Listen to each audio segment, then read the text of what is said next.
तो ये sustainability and sustainable development. Sustainable development मतलब होता है सतत विकास, सतत विकास।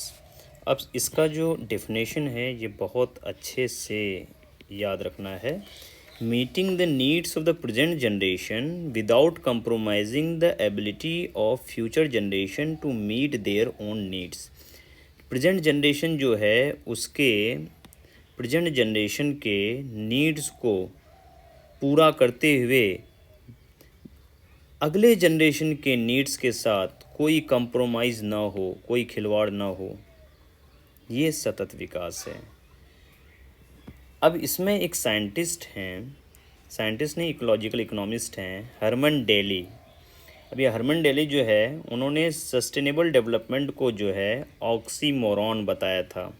ऑक्सीमोरॉन क्या होता है कि जैसे जैसे हम लोग बोलते हैं ओल्ड न्यूज़।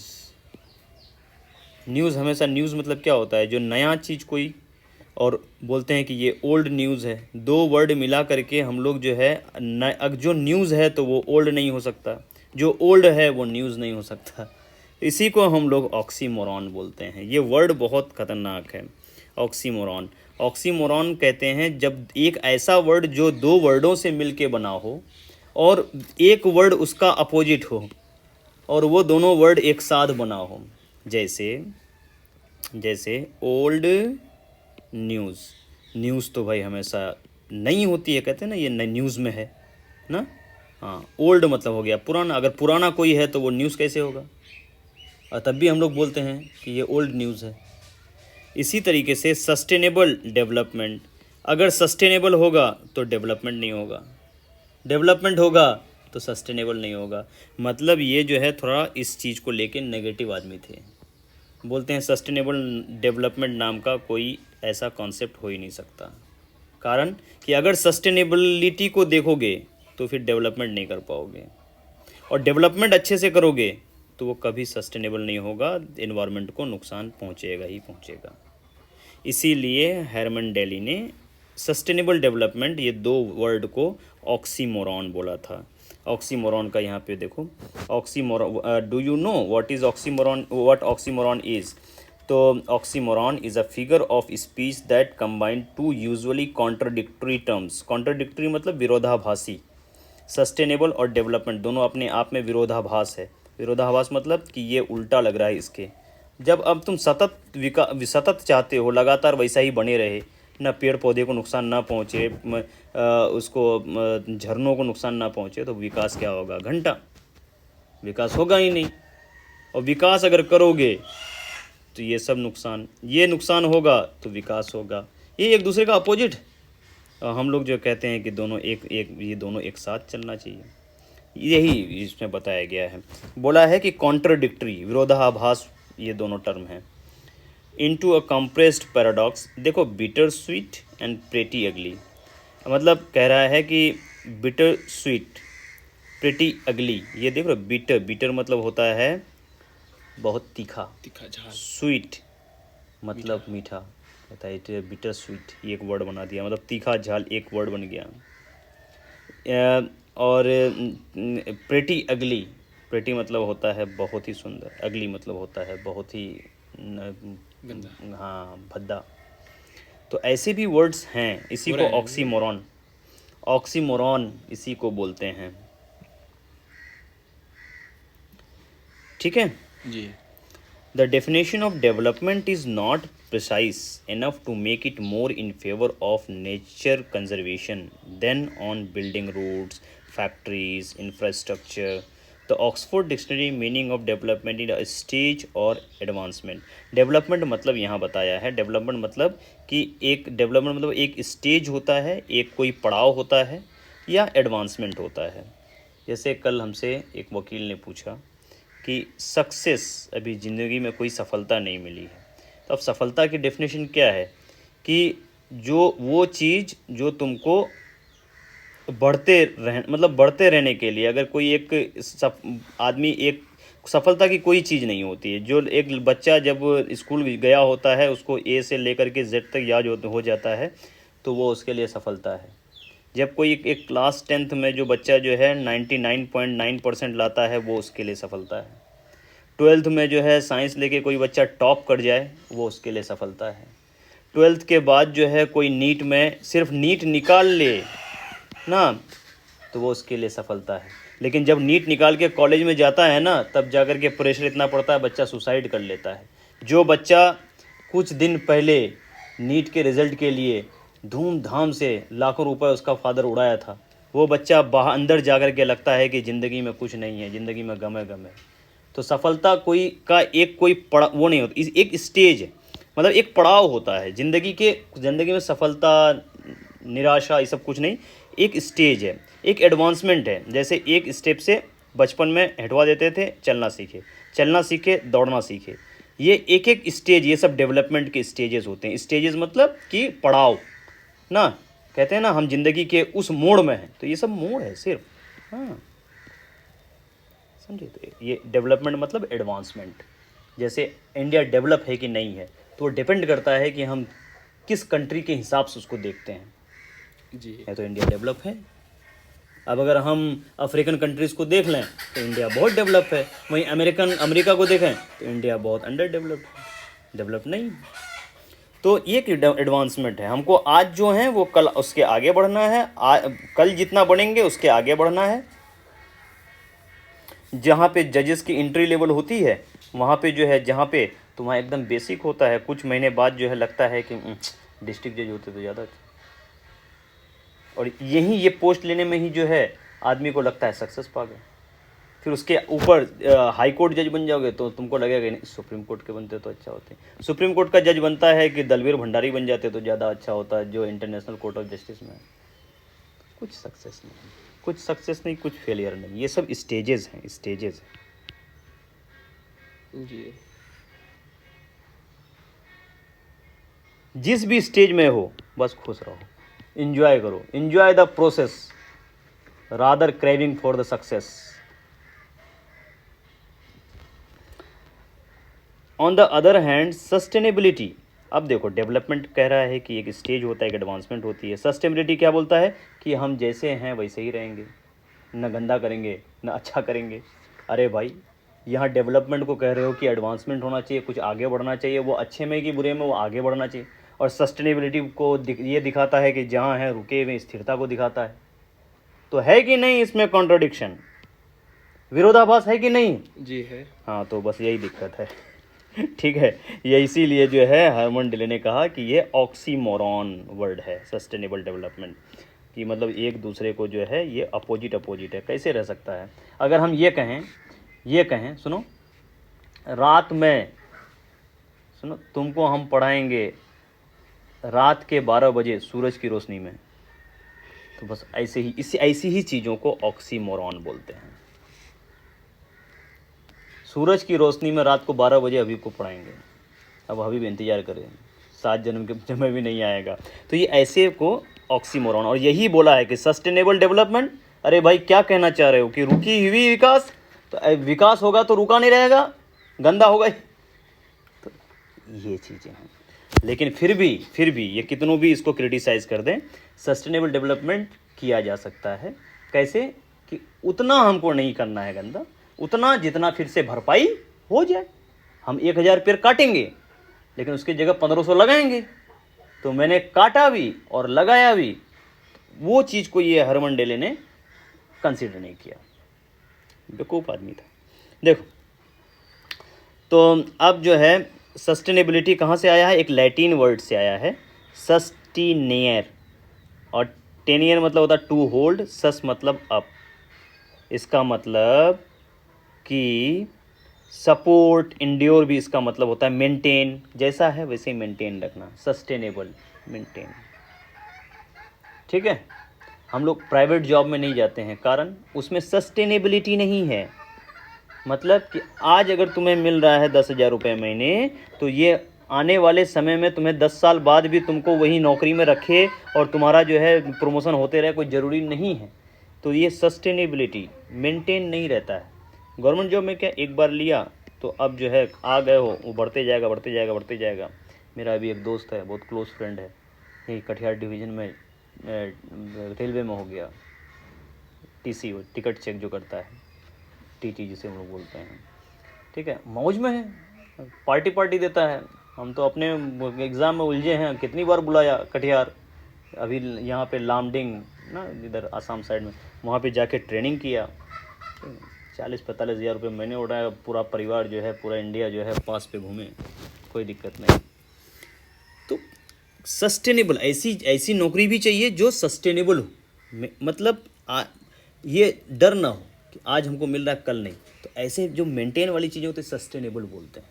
तो विकास अगर हो लेकिन सस्टेनेबल हो, तो विकास सस्टेनेबल नहीं हो सकता, क्योंकि वो आगे बढ़ता है, चीज़ें गंदी होती हैं, कटती हैं, जुड़ती हैं, टूटती हैं, फूटती हैं, तब जाके विकास होता है। तो इसीलिए बोला कि ये दोनों ऑक्सीमोरॉन हैं। हम थोड़ा सा डिटेल में बता रहे हैं क्योंकि ये सारी चीज़ें ज़रूरी है, क्योंकि कहीं भी आगे चल के फिर स्किप करेंगे, ठीक है। आप समझ गए ना सस्टेनेबिलिटी जी। हाँ, तो सस्टेनेबल डेवलपमेंट भी समझ में आ गया है कि नहीं। जी। इसका जो है रियो समिट में भी इसका जिक्र हुआ। रियो समिट 1992 में हुआ था। कहाँ पे हुआ था? रियो दे जेनेरियो। रियो मतलब है एक शहर है, रियो दे जेनेरियो। ये कहाँ है? ब्राज़ील में है। ब्राज़ील कहाँ है? नॉर्थ अमेरिका में, साउथ अमेरिका में है, जहाँ में अमेज़न रिवर बहती है, ठीक है। ये जो अमेज़न से चीज़ें मंगाते हो, ये एक नदी का नाम है, ठीक है, अमेज़न। ये जो है ब्राज़ील में है, जिसकी राजधानी ब्रेसिला है। तो वहीं पे एक शहर, वही ब्राज़ील में एक शहर है रियो शॉर्ट में है, इसका पूरा नाम है रियो दी जेनेरियो। 1992 में हुआ था ये समिट, ठीक है। ये समिट मतलब एक वहाँ पे मीटिंग हुई थी 1992 में, वहाँ पे भी सस्टेनेबल डेवलपमेंट की बात आई थी। इसी को अर्थ समिट भी बोलते हैं। मतलब वहाँ पे बात क्या हुई थी, हम बता रहे हैं कि हम लोगों को किस तरीके से जो है, इस तरीके से विकास चाहिए कि हम मतलब इन्वायरमेंट को भी इतने ज़्यादा नुकसान नहीं पहुँचाना है और विकास भी हो जाए। तो इससे अच्छी चीज़ क्या हो सकती है कि इन्वायरमेंट को नुकसान भी ना पहुँचे और विकास भी हो जाए।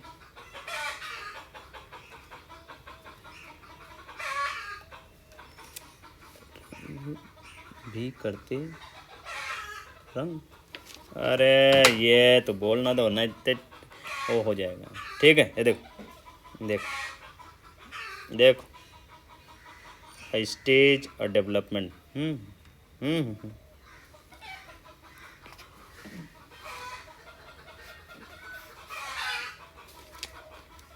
चलो, रियो समिट 1992 में, ठीक है, यहाँ पे यही सब हुआ था, ठीक है।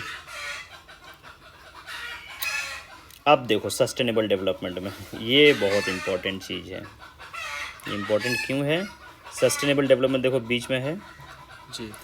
ये सस्टेनेबल डेवलपमेंट में क्या क्या चाहिए? देखो, सोशल, फूड मिल जाए, शेल्टर मिल जाए, क्लोथिंग मिल जाए, रिक्रिएशन, कल्चर, ये सब सोशल एस्पेक्ट को भी ध्यान में रखेगा। इकोनॉमिक्स में भी बड़े प्रोडक्शन हो, प्रोसेसिंग हो, मार्केटिंग हो, ये इकोनॉमिक्स में भी सारा चीज़ बढ़ते जाएगा। सामाजिक रूप से भी बढ़ते जाए। इन्वायरमेंट में air, land, water, biodiversity, climate, mineral, energy, ठीक है। वेस्ट मैनेजमेंट, मतलब ये जो गंदगियाँ निकलती हैं उसका भी सही से देखे। उस दिन पटना में कितना ज़्यादा गंदगी है, उसको कहीं पे जाके डंप किया जाए। उसको वहाँ पे होगा क्या कि उसमें बारिश होगी तो उस गंदगियों में पानी पड़ेगा, उसमें से नए नए कीटाणु निकलेंगे और फिर वो पानी नीचे, मतलब इधर उधर हवा, बहुत सारी मीथेन गैसेस निकलती हैं, बहुत से सड़े गले चीज़ों से अगल बगल जाएगा, बीमार पड़ेगा। उसको बड़े बड़े शहरों में वेस्ट मैनेजमेंट एक टेक्निक होता है, ये वेस्ट मैनेजमेंट। इस टेक्निक में होता क्या है कि ट्रक में भरता है कचरा और शहर के बाहर ले जा करके गड्ढा खोदता है और उसमें जो सड़ने गलने वाली चीज़ है उसको में डाल देता है, और जो सड़ने गलने वाली चीज़ नहीं है उसकी प्रोसेसिंग होती है। जैसे प्लास्टिक है वो फिर से जाएगा, उसमें धुल धाल के फिर से जाएगा, उसकी रिसाइकलिंग होगी। यहाँ क्या प्लास्टिक है वो है एक ही बार में भर करके ले आके फेंक देता है। ये वेस्ट मैनेजमेंट नहीं है, क्योंकि हम लोग बहुत कम, सिर्फ 10 साल 20 साल 30 साल के लिए सोचे तो ठीक है, लेकिन आने वाली जनरेशन जो है वो नल का, वो ट्यूबवेल का पानी ही नहीं पाएगा, क्योंकि हर जगह जो है इस तरीके से देखा जाए तो कहीं ना कहीं प्लास्टिक बिछा हुआ होगा, और वो जो एक एक पॉलीथीन जो है वो जो है पूरा एक बड़ा सा नहीं, बड़ा सा प्लास्टिक का काम करेगा। तो जो बारिश हो रही है ऊपरी से वो जो नदी नालों से उसमें चला जाएगा, तो नदी नालों से होके वो नदी समंदर में चला जाए। तो वो जो हम लोग जो बारिश जो होती है, तो ये जैसे ज़मीन है, ज़मीन में यहाँ जैसे यहाँ पानी है ज़मीन के अंदर, तो बारिश होती है तो ये पानी जो ना रिसाव होता है यहाँ से, इसे परकोलेशन बोलते हैं, परकोलेट होकर यहाँ पहुँचता है। तो यहीं से फिर पानी जो है ट्यूबवेल में होकर के जो है ट्यूबवेल चलाते हैं हम लोग, तो पानी निकलता है। तो अगर ये पूरा प्लास्टिक का परत हो जाए तो बारिश वाला पानी तो आएगा ही नहीं।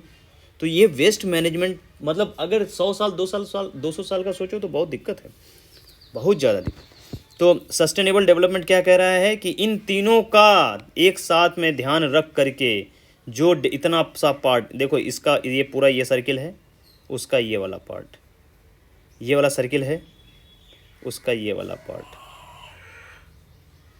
और ये वाला सर्किल है, ठीक है, उसका ये वाला पार्ट, और ये देखो कितना बार घूम गया ये, और ये है सस्टेनेबल डेवलपमेंट। मतलब सिर्फ इन्वायरमेंट को ध्यान में रखोगे तो ये वाला, इसमें सोसाइटी नहीं है, इकोनॉमिक्स नहीं है, कुछ नहीं है, फिर पेड़ ही बचाते रहो। सोसाइटी का देखोगे तो ये वाला पार्ट अगर सिर्फ देखोगे, ये पिंक वाला, तो सिर्फ ये सोसाइटी, मतलब इसमें तुम जो है ना इन्वायरमेंट को बचा पाओगे ना इकोनॉमिक्स आ पाएगा, कुछ नहीं आ पाएगा। इकोनॉमिक्स को देखोगे तो तुम्हारा फिर तो गया, सारा पेड़ कट जाएगा और समाज के रूप से कुछ नहीं तुम कर रहे हो। इनका मिला करके एक कॉमन भाग होगा, जो सारे सर्किल इसमें आ रहे हैं। देखो ये नीला वाला का भी भाग है, ये इस वाले का भी भाग है, और इस वाले का भी भाग है, और इतना सा भाग जो है ये सस्टेनेबल डेवलपमेंट है। क्योंकि ये सब चीज़ों को ध्यान में रख करके, ये देखो ये वाला देखो कौन सा भाग है, ये नीला वाला, ये नीला वाला, हरा वाला, सबको लेके एक पॉइंटेड में है, मतलब सब कुछ बैलेंस में ना। इन्वायरमेंट को भी ध्यान में रख रहे हैं, रुपए पैसे आ रहे हैं कि नहीं आ रहे हैं, उससे डेवलपमेंट हो रहा है कि प्रोडक्शन हो रहा है कि नहीं, प्रोसेसिंग, मार्केटिंग, ट्रांसपोर्टेशन सब हो रहा है कि नहीं, और सोशल सामाजिक, ठीक है। तो ये सारी चीज़ें हैं। तो ये हो गया तुम्हारा सस्टेनेबल डेवलपमेंट। इसमें ज़्यादा नहीं, इसमें जो है सस्टेनेबल डेवलपमेंट इसमें बहुत डिटेल में दिया है। सस्टेनेबल डेवलपमेंट ये कुछ नहीं अभी करना है, जब करना होगा तो हम बताएंगे, ठीक है, इसमें नहीं। Multi disciplinary nature of the environmental studies, ये ज़रूरी है। मल्टी डिसिप्लिनरी मतलब, डिसिप्लिन मतलब क्या होता है बताओ तरीका। अगर हम बोलें डिसिप्लिन मतलब सब्जेक्ट होता है तो सब्जेक्ट भी होता है, हाँ, तो बस वही मल्टी मतलब होता है बहुत सारे, डिसिप्लिनरी मतलब होता है रिलेटेड टू सब्जेक्ट्स, बहुत सारे सब्जेक्ट को जो है इन्वायरमेंटल स्टडीज़ टच करता है। जैसे लॉ में पढ़ोगे ना, इन्वायरमेंटल लॉज, एक केमिस्ट्री में आओगे ना तो केमिस्ट्री में इन्वायरमेंट आ जाएगा। बताओ क्यों? बहुत सारे केमिकल्स ऐसे इन्वायरमेंट में है। H2SO4, बारिश होती है, अम्ल वर्षा, केमिस्ट्री का हो गया, है इन्वायरमेंट का। बायोलॉजी में बायोटिक, अबायोटिक, बायोलॉजी में जितने भी 5 किंगडम्स, जितने भी किंगडम्स, सब इन्वायरमेंट का हिस्सा है। वो बायोलॉजी पढ़ना है तो इन्वायरमेंट पढ़ना होगा। कह रहा है कि इन्वायरमेंटल स्टडीज़ जो है एक सब्जेक्ट तक सीमित नहीं है। बस कहीं ना कहीं इसीलिए सुप्रीम कोर्ट का जो जजमेंट था कि इन्वायरमेंटल स्टडीज़ आपको MBBS वाले को भी एक सब्जेक्ट पढ़ाना होगा, BTech वाले को भी एक सब्जेक्ट पढ़ाना होगा, LLB वाले को भी एक सब्जेक्ट पढ़ाना होगा, BA वालों को भी एक सब्जेक्ट पढ़ाना होगा, BSc वालों को भी, BSc वालों को भी एक सब्जेक्ट पढ़ाना होगा, BBA वालों को भी पढ़ाना होगा, BCA वालों को भी पढ़ाना होगा, BCom वाले को भी पढ़ाना होगा। जितने सारे सब्जेक्ट, जितने ग्रेजुएट पोस्ट ग्रेजुएट में हैं उसमें जो है इन्वायरमेंटल स्टडीज़ पढ़ना होगा। और सबसे लगभग सब्जेक्ट से इसका कनेक्शन है। क्यों? क्योंकि सारा सब्जेक्ट जो है कहीं ना कहीं जो है हमारे वातावरण, हमारे, अब जानते हो सोशियोलॉजी पढ़ते हैं उसमें भी इन्वायरमेंट का रोल है। सोशियोलॉजी में क्या पढ़ते हैं? समाज कैसे बदल रहा है, सामाजिक गतिविधियों के बारे में पढ़ते हैं। लेकिन इन्वायरमेंट का बहुत बड़ा इम्पैक्ट है वहाँ पे जी। समाज में कहीं पे सुनो, अब देखो अब बता रहे हैं सामाजिक, तुम ये उत्तराखंड साइड में जाओगे तो वहाँ पे इन्वायरमेंट में मतलब पेड़ों की पूजा होती है, ठीक, क्योंकि वो समाज का हिस्सा वहाँ पे रहा है। अब देखो सोशियोलॉजी में वहाँ के लोगों को अब इन्वायरमेंट से जुड़ गए। सुंदरलाल बहुगुणा, चिपको आंदोलन, जब अंग्रेज पेड़ काटने आए तो एक एक आदमी जो है एक एक पेड़ से जो है लिपट गया, बोला पहले मुझे काटो तब पेड़ को काटोगे। क्यों? क्योंकि वहाँ पे जो है कहीं देवी देवता का रूप होता है, तो आदमी उसको अपने जान से ज़्यादा मान रहा है तो कटने देगा नहीं। तो इन्वायरमेंट का हर एक सब्जेक्ट से रिलेशन है, इसीलिए यहाँ पे बताया है कि किस तरीके से जो इन्वायरमेंट को हम लोग ना हर तरीके से, साइंस से भी है इन्वायरमेंट का। अभी जो आदित्य L1 उड़ा तो उसमें जो ऊपर देखे अभी मतलब ऊपर अभी एक गोल गोल सा बन के आया ना, सफ़ेद सफ़ेद, इधर जल रहा था नीचे, ऊपर सफ़ेद सफ़ेद, वो क्या है? वो जो एयर जो इन्वायरमेंट में है उसके फ्रिक्शन की वजह से हुआ, घर्षण की वजह से हुआ। जी जी जी, समझे? ऊपर में। हाँ, तो साइंस जो इन्वायरमेंटल स्टडीज़, इसरो में भी इतने लोगों को देख रहे हो, सब अलग अलग चीज़ का एक्सपर्ट है।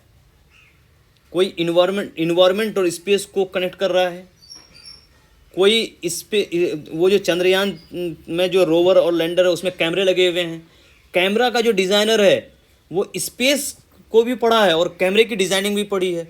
अब स्पेस में कैसे कैमरे, एस सोमनाथ को कैमरा बनाना आता है, लेकिन चंद्रयान में तो कैमरा लगा हुआ है,